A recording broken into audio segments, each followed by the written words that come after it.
Encounter जानाय माबायाव जायफोरा लोब्बा दंमोन एसपियानो जा असियानो जा एसआइयानो जा बिथांमोनखौ आयेन बाबै नायबिजिरनानै गोख्रों साजा होनांगौनि जों दाबि खालामदों। दानि सोलिफुबाय थानाय बिटिआर सोरखारा जोंनि बर' हारिखौ रैखाथि होनो हायाखै, जेराव जों गिबियावनो उदालगुरि जिल्ला बर' माहारियारि फरायसा आफाद एबा बनसुनि जानानै साफ्रोमबो बर' रायजो राजानिसिम खुलुमनाय आरो गाहाम हामलायथिखौ बावहरग्रोनाय थाबाय। दिनै उदालगुरि जिल्ला बनसुआ प्रेस मिटनि गेजेरजों बेखौनो फोरमायनो सानदोंदि थांनाय 24 फेब्रुआरि 2023 मायथाइनि उदालगुरि जिल्लानि सिङाव थानाय दैफां नोलोबारिनि गामियाव मोनसे नखराव मस्ट वान्टेड किनाराम बसुमतारीनि जायगायाव डिम्बेश्वर मुसाहारिखौसो फेक एनकाउन्टार खालामनाय जादों। बिनि सायाव जिल्ला बनसुआ जोबोद दुखु फोरमायो।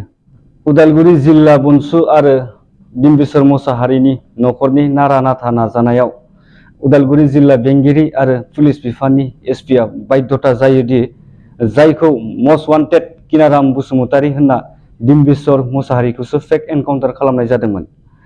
बिनि गोथै सहखौ थांनाय 27 फेब्रुआरि 2023 मायथाइनि मोनाबिलिनि 6:07 रिंगानि गेजेराव गोथै सहखौ बुरखांफिननाय जायो।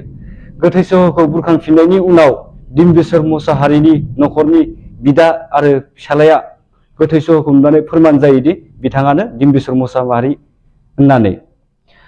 फोरमान जाखांनायनि उनावबो उदालगुरि पुलिस बिफाना डिम्बेश्वर मुसाहारिनि गोथै सहखौ नखर फारसे दैथायहरालासिनो गुवाहाटी मेडिकेलसिम डिएनए टेस्ट खालामनो थाखाय दैथायहरनाय जायो।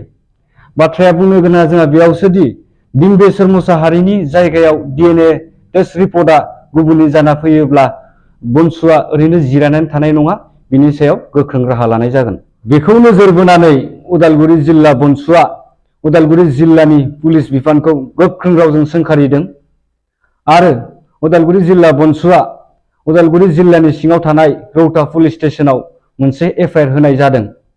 बे एफआइआराव जों बेखौनो फोरमायदों दि जाय पुलिस अफिसारफोरा बै फेक एनकाउन्टार आरो जोङो आसाम सरकार आरो बिटिआर सरकारनिसिम बेखौनो दाबि खालामबावोदि डिम्बेश्वर मुसाहारिनि नखरनो रां अनसुंथाइ होनांगौ आरो बिसि गथ' गथायफोरनो थांना थानायनि थाखाय राहा लामाखौ खालामना होनांगौ। दिनैसिम बर'नि गेजेराव खेबथाम एकट जानानै थांबाय, थेवबो बर' माहारिया इनाय अनागार आलाय सिलाय दाउ अमाफोर बायदि पुलिसनि गुलिजों जिउ गोमानांबाय थागोन नामा?